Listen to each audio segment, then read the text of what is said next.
ഈ ഹോട്ടൽ തുടങ്ങുന്നതിനേക്കാൾ നല്ലത് ഇതാന്ന് പുള്ളി തിരിച്ചറിഞ്ഞു. റിസ്ക് എടുക്കുക എന്ന് പറഞ്ഞാൽ അയ്യോ അതൊക്കെ ഭയങ്കര റിസ്ക് അല്ലേ.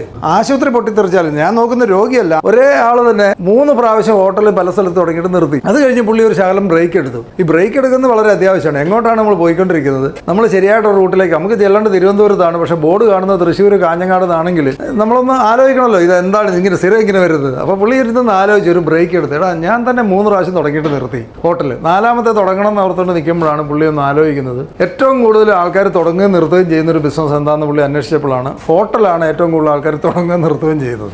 പുതിയ ആൾക്കാർ തുടങ്ങുന്നുണ്ട്, വേറെ പക്ഷേ അപ്പുറം നിർത്തുന്നുണ്ട്, ഇത് നടന്നുകൊണ്ടേയിരിക്കുക. എന്നാൽ പിന്നെ ഏറ്റവും എളുപ്പമുള്ള പരിപാടി നിർത്തുന്ന ആൾക്കാരുടെ നിന്ന് ഫർണിച്ചർ മേടിക്കുക, തുടങ്ങുന്നവർക്ക് കൊണ്ട് കൊടുക്കുക. ഈ ഹോട്ടൽ തുടങ്ങുന്നതിനേക്കാൾ നല്ലത് ഇതാന്ന് പുള്ളി തിരിച്ചറിഞ്ഞു. അങ്ങനെയാണ് പുള്ളി ആ ബിസിനസ്സിലേക്ക് വന്നത്. എന്ന് പറയുന്ന പോലെ നാട്ടിൽ പല ബിസിനസ്സുകളുടെ അവസ്ഥ നോക്കുകയാണെങ്കിൽ ഇങ്ങനെയൊക്കെ തന്നെയാണ് നടക്കുന്നത്. പക്ഷേ എന്നിട്ടും ആൾക്കാർ ഇതൊക്കെ ചെയ്യുന്നതിൻ്റെ കാര്യം അവർക്കറിയാം. ഇവിടെ അവർക്കറിയാമല്ല ഈ ഒരു ബിസിനസ് ഇങ്ങനെ ഒരു സാധ്യതയുണ്ട്. ഓക്കെ, അപ്പോൾ റിസ്ക് എടുക്കുക എന്നുള്ളതാണ് ഈ ഒരു ബിസിനസ് മൈൻഡ് സെറ്റ് ഉള്ള ഒരാൾ ഏറ്റവും കൂടുതൽ ചെയ്യുന്നത്. അങ്ങേ സൈഡിലുള്ള ഒരു റിസ്ക് എടുക്കുകയല്ല. നോർമലി എംപ്ലോയീസ് ആയിട്ടുള്ള ഒരു എംപ്ലോയി മൈൻഡ് സെറ്റ്, എംപ്ലോയീസിനെല്ലാം മോശമായിട്ട് വരുന്നത് എംപ്ലോയി മൈൻഡ് സെറ്റ് എന്നാണ് അതിന് പറയുന്നത്. റിസ്ക് എടുക്കുക എന്ന് പറഞ്ഞാൽ അയ്യോ അതൊക്കെ ഭയങ്കര റിസ്ക് അല്ലേ എന്ത് പറഞ്ഞാലും പറയാനകത്ത് റിസ്ക് എലമെൻ്റാണ് അവരെപ്പോഴും. അതായത് ഒരു ബിസിനസ് പ്രപ്പോസൽ എനിക്ക് തന്നെ അറിയാവുന്ന കേട്ടോ. നമ്മൾ പല ആൾക്കാരോടൊക്കെ സംസാരിക്കുമ്പം നമ്മളൊരു ബിസിനസ് പ്രപ്പോസലൊക്കെ പറഞ്ഞാൽ അതിനകത്ത് സാധ്യതകളൊക്കെ പറഞ്ഞാൽ അവരെപ്പോഴും മൈൻഡ് പോയി നിൽക്കുന്നത് ഇതിനകത്ത് റിസ്ക് എലമെൻറ്റിൽ മാത്രമാണ്. ആ റിസ്കിൽ കോൺസെൻട്രേറ്റ് ജീവിതത്തിൽ ഒന്നും ചെയ്യത്തില്ല. എനിക്ക് ഇഷ്ടം പോലെ അക്കൗണ്ടിൽ പൈസയുള്ളൂ, ഇഷ്ടം പോലെ പൈസയുള്ളവരോ എന്തെങ്കിലുമൊക്കെ ചെയ്യണം എന്നൊക്കെ പറയുന്ന ഇഷ്ടം പോലെ ആൾക്കാർ ഒന്നും ചെയ്യാൻ പോകുന്നില്ല. കാരണം ഈ റിസ്ക് പേടിച്ചിട്ടാണ്.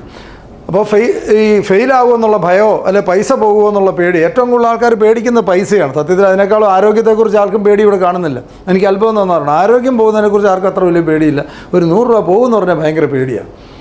ഓക്കെ, അപ്പോൾ റെസ്പോൺസിബിലിറ്റി, അതായത് ഒരു ബിസിനസ് മൈൻഡ് സെറ്റ് ഉള്ള ഒരാൾ വേറൊരു ഏറ്റവും പ്രധാനപ്പെട്ട കാര്യം റെസ്പോൺസിബിലിറ്റി ഏറ്റെടുക്കുന്ന ആൾക്കാരായിരിക്കും.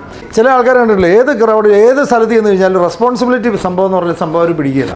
റെസ്പോൺസിബിൾ ആയിട്ടുള്ള ആൾക്കാരുടെ കൂടെ ആൾക്കാർ ഒരു ലോങ് ടൈമിൽ അസോസിയേറ്റ് ചെയ്യും. ലോങ് ടൈമിൽ നമ്മൾ എന്ത് കാര്യവും റെസ്പോൺസിബിൾ ആയിട്ടൊരു ആൾ, ഡിപ്പെൻഡബിൾ ആയിട്ട്, ഓക്കെ വിളിച്ചാൽ ഫോൺ എടുക്കും, എന്ത് പ്രശ്നം വന്നാലും പുള്ളി ഫോൺ എടുക്കും, അറ്റൻഡ് ചെയ്യും, തിരിച്ചു വിളിക്കും. ഇങ്ങനെയുള്ള ആൾക്കാരുടെ കൂടെ ആൾക്കാർ ലോങ് ടൈം എന്തെങ്കിലും വിശ്വസിച്ച് കൂടെ നിൽക്കുകയുള്ളൂ. അല്ലാത്തവരെ ഒരിക്കലും ഡിപ്പെൻഡബിൾ ആയിട്ടൊരാൾ ആണെങ്കിൽ മാത്രമേ ആൾക്കാർ എന്തും ചെയ്യാൻ പറ്റുള്ളൂ. പ്രോബ്ലം വന്നാൽ അയാൾ ഉണ്ടാവും, അയാൾ നമ്മളെ പകുതി വഴിക്ക് ഇട്ടേച്ച് പോകുകയില്ല. ഭയങ്കര പ്രധാനപ്പെട്ടൊരു കാര്യം. അപ്പോൾ റെസ്പോൺസിബിലിറ്റി ഉള്ള ഒരാളായിട്ട് മാറുക എന്നുള്ളതാണ് ഒരു ബിസിനസ് ഓണർ എന്ന് പറഞ്ഞാൽ ഏറ്റവും കൂടുതൽ വേണ്ടത്. നോർമൽ പല ആൾക്കാരുടെ എംപ്ലോയി മൈൻഡ് സെറ്റ് പറഞ്ഞാൽ റെസ്പോൺസിബിലിറ്റി എടുക്കാതിരിക്കുക. 10 to 5 ജോലി ചെയ്യാം, 5 മണിയാകുമ്പോഴത്തേന് വീട്ടിൽ പോവുക. എനിക്കൊന്നും അറിയാൻ മേല. കഴിഞ്ഞ ദിവസം ഒരാൾ പറഞ്ഞ പോലെ സൗദിയിൽ ഒരു ഡോക്ടറായിട്ട് പോയ ഒരാളെ, അപ്പോൾ അദ്ദേഹം പറഞ്ഞാൽ അവിടുത്തെ ജോലി എന്ന് പറഞ്ഞാൽ 8 മണിക്കൂർ ജോലിയുള്ളൂ, വൈകുന്നേരം 5 മണിക്ക് മൊബൈൽ ഓഫ് ചെയ്ത് എനിക്ക് വീട്ടിൽ പോകാം. ആശുപത്രി പൊട്ടിത്തെറിച്ചാലും ഞാൻ നോക്കുന്ന രോഗിയല്ല, ആശുപത്രിക്ക് തീ പിടിച്ചാലും എന്നെ വിളിക്കുകയല്ല. റെസ്പോൺസിബിൾ അല്ല എന്നാണ്. അല്ല പുള്ളി അത് പോസിറ്റീവായിട്ട് പറഞ്ഞ കാരണം ഡോക്ടർക്ക് നല്ലത് അവിടെയാണ്, രോഗിക്ക് നല്ല ഇവിടെയാണെന്നാണ് പറഞ്ഞത്. ഇത് നമ്മുടെ നാട്ടിലാണ്. 24 മണിക്കൂറും നമുക്കൊരു ഡോക്ടറെ കാണണമെന്ന് വെച്ചാൽ കാണാം, 24 മണിക്കൂർ അറ്റൻഡ് ചെയ്യാൻ ആളുണ്ട്. ഇതൊന്നും വേറെ സ്ഥലത്തും ഇല്ല. നമ്മൾക്ക് മറ്റു പുറത്ത് പോയിട്ടുള്ള ആൾക്കാരോട് സംസാരിച്ചാൽ അത് മനസ്സിലുള്ളൂ. ഈ ഒരു കാര്യത്തിൽ എന്നായാലും നമ്മൾ വളരെ മുമ്പിലാണ്. പലർക്കും അറിയാൻ മേലാത്തൊരു കാര്യം, നമ്മൾ വിചാരിക്കുമ്പോൾ ഡോക്ടറെ കാണാൻ പറ്റും, അവിടെ നിന്ന് ഡോക്ടറെ കാണാൻ കിട്ടുകയില്ല. ഇങ്ങനെയൊക്കെയാണ് പല രാജ്യങ്ങളിലും നടക്കുന്നത്. നമ്മളെക്കാളും കൂടിയ രാജ്യം എന്ന് പറയുന്നിടത്ത് പോലും ഒരു ഡോക്ടറെ, ഇപ്പം അമേരിക്കയിൽ പോലും നമുക്കിപ്പോൾ ഇന്ന് വ്യാഴാഴ്ച അല്ലേ, ഇന്ന് പനിയാണെങ്കിൽ നമുക്കൊരു ഡോക്ടറെ അപ്പോയിൻമെൻറ്റ് കിട്ടുന്ന അടുത്ത മൺഡേ ട്യൂസ്ഡേ കിട്ടുള്ളൂ.